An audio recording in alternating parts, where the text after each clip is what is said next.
Belt and Road Initiative Tiongkok merupakan strategi pembangunan infrastruktur global yang telah memunculkan kekhawatiran atas jebakan hutang, pengendalian pelabuhan strategis, dan upaya Tiongkok untuk melewati kerentanan Selat Melaka, sekaligus memperluas pengaruh geopolitik dan ekonominya. Prakarsa Belt and Road Initiative atau BRI adalah proyek ambisius Tiongkok yang bertujuan menghubungkan hampir 70 negara melalui berbagai proyek infrastruktur yang berpotensi meningkatkan perdagangan dan mengurangi biaya. Namun, proyek ini dikritik karena menciptakan perangkap utang bagi negara-negara peserta, khususnya di belahan bumi selatan, yang menyebabkan Tiongkok memperoleh kendali atas aset-aset strategis seperti pelabuhan sebagai imbalan atas keringanan utang. Prakarsa ini juga dapat menjadi langkah strategis untuk mengurangi ketergantungan Tiongkok pada Selat Melaka untuk keamanan perdagangan dan energinya dengan mengembangkan rute dan infrastruktur alternatif. Meskipun ada beberapa keberhasilan, BRI telah menghadapi kemunduran, termasuk penarikan diri di Italia dan pengawasan global atas praktik pinjaman agresif Tiongkok. Implikasi jangka panjang dari BRI masih berlangsung dengan pertanyaan yang masih tersisa tentang kelangsungan ekonomi dan dampak geopolitiknya. BRI dipandang sebagai cara bagi Cina untuk memperluas pengaruhnya dengan menciptakan jaringan perdagangan baru yang bergantung pada hutang dan pengendalian aset strategis. Para kritikus berpendapat bahwa BRI adalah bentuk diplomasi perangkap hutang, di mana negara-negara terjerumus ke dalam hutang yang tak berkelanjutan terhadap Cina yang menyebabkan hilangnya kedaulatan atas infrastruktur utama. BRI mungkin merupakan respon terhadap kerentanan Tiongkok di Selat Melaka, dengan negara tersebut berinvestasi dalam rute alternatif untuk mengamankan perdagangan dan pasokan energinya. Sebagian pihak memandang BRI sebagai peluang ekonomi bagi negara-negara anggota yang dapat meningkatkan perekonomian lokal dan menciptakan lapangan pekerjaan, sedangkan sebagian lain melihatnya sebagai ancaman terhadap kedaulatan nasional dan stabilitas ekonomi. Status inisiatif saat ini beragam, dengan beberapa negara mempertimbangkan kembali keterlibatan mereka akibat pengalaman negatif, sementara Tiongkok terus mendorong maju agenda infrastruktur globalnya.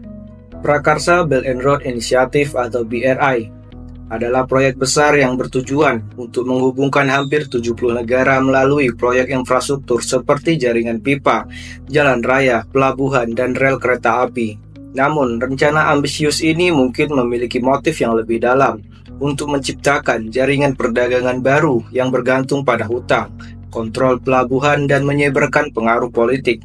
Dalam video ini juga kita akan mengungkap bagaimana BRI membantu Tiongkok dalam memperluas pengaruh mereka, menciptakan masalah ekonomi yang serius bagi beberapa negara peserta, bagaimana BRI dapat menutupi kerentanan kritis Tiongkok di Selat Melaka, dan di mana posisi proyek terkenal Tiongkok saat ini. Jika selesai pada tahun 2035, BRI diharapkan dapat meningkatkan perdagangan antar negara anggota sebesar 4,1% dan memangkas biaya perdagangan sebesar 2,2%. Yang lebih penting lagi, proyek ini akan menghubungkan perekonomian banyak negara, mulai dari Afrika, Eropa, Asia, dan Timur Tengah. Sebagian besar proyek ini adalah inisiatif infrastruktur besar-besaran di negara-negara terbelakang dan negara-negara yang relatif miskin. Elemen inti dari BRI adalah menciptakan proyek infrastruktur untuk menghubungkan negara-negara dengan jalur sutra baru atau dengan Tiongkok dan negara-negara anggota lainnya. Jadi, proyek-proyek mahal ini dimungkinkan oleh pinjaman raksasa yang diberikan kepada negara mitra oleh Bank Tiongkok.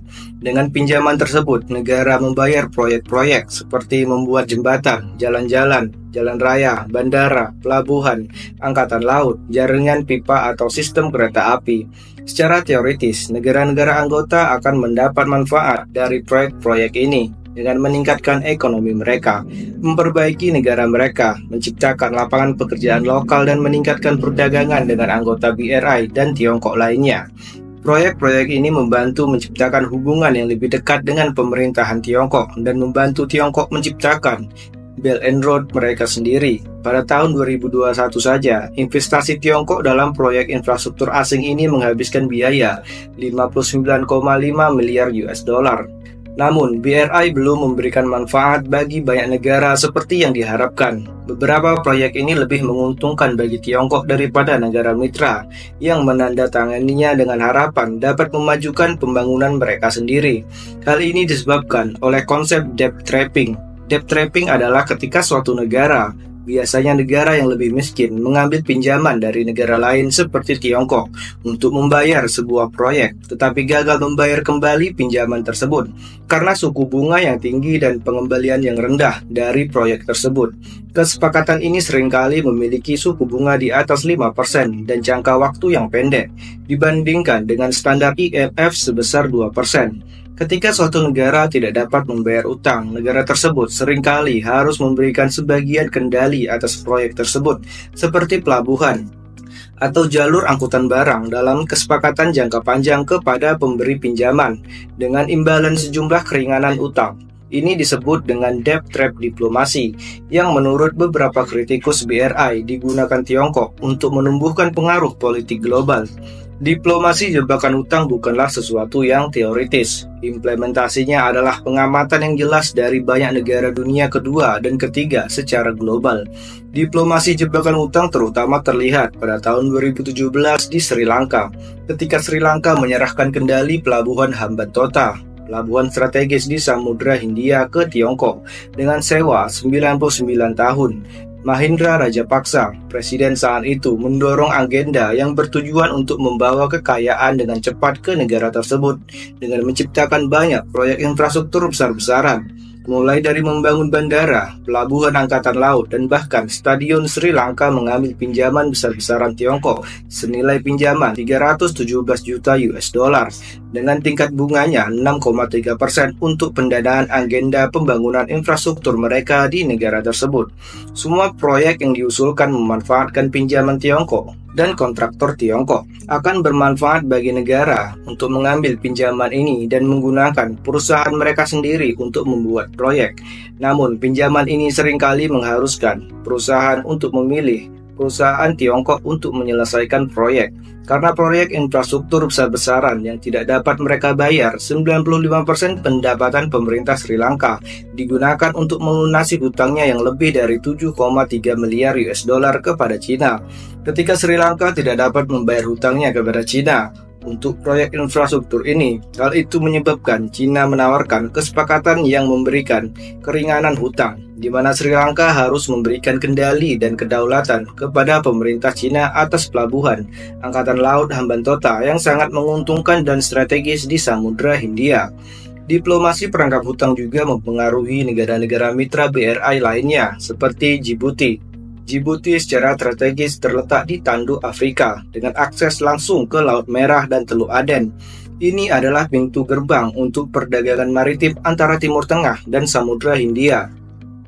Djibouti menerima pinjaman sebesar 340 juta US dollar dari Cina, Exim Bank, untuk membangun pelabuhan juga dengan harapan menciptakan infrastruktur yang menguntungkan. Namun, Djibouti mungkin lebih baik tidak mengambil pinjaman. Hari ini, 43% dari PDB Djibouti setara dengan utang Cina melalui negosiasi seperti Sri Lanka. Cina memperoleh kendali atas 2 terminal di pelabuhan Djibouti yang baru, Pelabuhan Serbaguna Dorali dan Terminal Peti Kemas Dorale, dengan imbalan beberapa keringanan hutang. Cina mengubah salah satu dari mereka menjadi pangkalan militer yang pertama di luar negeri.